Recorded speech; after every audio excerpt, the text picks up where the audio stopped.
ભારતીય જનતા પાર્ટીની વાઘોડિયામાં સીટ નથી. હું પેલા અપક્ષ ચૂંટાયો, અપક્ષ ચૂંટાવીને પછી ભારતીય જનતા પાર્ટીએ મને ટિકિટ આપી. 5 વખત ભારતીય જનતા પાર્ટીએ ટિકિટ આપી તો ભારતીય જનતા પાર્ટીની સીટ આવી. મને ટિકિટ આપી તો ભારતીય જનતા પાર્ટી નહીં આવી. જીવતો જાગતો દાખલો છે 1 વર્ષ દરમિયાનમાં. હવે હું લડતો નથી, લડાઈ રહ્યો છું, એટલું ધ્યાન રાખજે ભાઈ. शेर जब मैदान में निकलता है ना तो चूहे की कोई की ताकत नहीं है क्या सामने आ सकता है. आपने खबर हશે કે ભાજપના પ્રવક્તા અને ભાજપના પ્રચારક આપણે ક્ષત્રિય સમાજની બહેનો ભાઈઓ માટે બોલતો હોય તો હું એના માટે ચોકની મહાની માતાએ જઈને ફોર્મ ભર્યો હતો મેં. અને કોંગ્રેસે ટેકો આપવાનું કારણ આ જ કે પેલા મને ટિકિટ ના આપી અને કરપ્શન કર્યા હતા, એમને બચાયા એ લોકોએ. પછી હું ટિકિટ ફોર્મ ભર્યું. ભારતીય જનતા પાર્ટીમાં જાઓ, ભારતીય જનતા પાર્ટીમાં જાઓ તો તમે ચોરી કરો, ડકેટી કરો, લૂંટ કરો, કઈ બી કરો, અને ભારતીય જનતા પાર્ટીમાં જાઓ એટલે વોશ વોશિંગ ના ધોઈને ક્લિયર નીકળી જાઓ. એ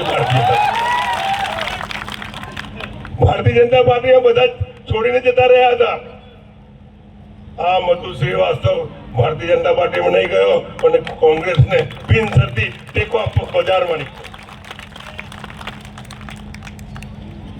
તો આ એક પ્રશ્ન એ છે કે જ્યારે ગોહિલ, કનુભાઈ ગોહિલ, ખરેખર બધાએ ગોહિલ સમાજના લગભગ 40 થી 45 હજાર વોટ છે. 40 થી 45 હજાર વોટ ગામવાળી અને ગોહિલવાળી કરવી જોઈએ.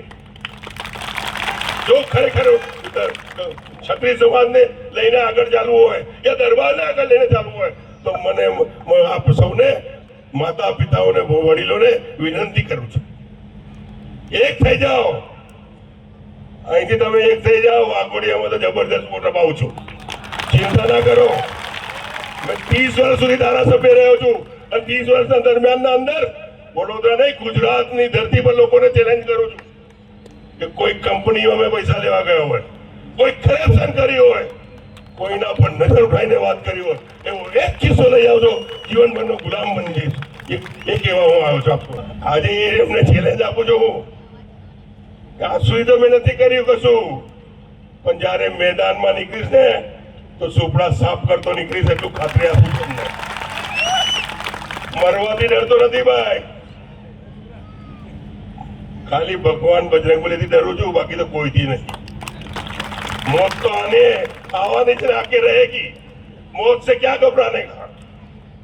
पर आवा લોકો કાર્યકર્તાને ઉલચપટ આપે છે કે તમને જોઈ લઈશ. હું કાર્યકર્તાને કહું છું કે જો 7 તારીખે ચૂંટણી છે તો 7 તારીખની ચૂંટણી દરમિયાનના અંદર તમારા લોકોનો કોલર બી પકડે ને તો મધુ શ્રીવાસ્તવ કરતા આવજો. ફાયરિંગ ના કરું તો મધુ શ્રીવાસ્તવ ના કહેતા. એ કેવા કોઈ ડરવાની જરૂર નથી. આપણે એમને વોટ આપીને હરાવવાના છે.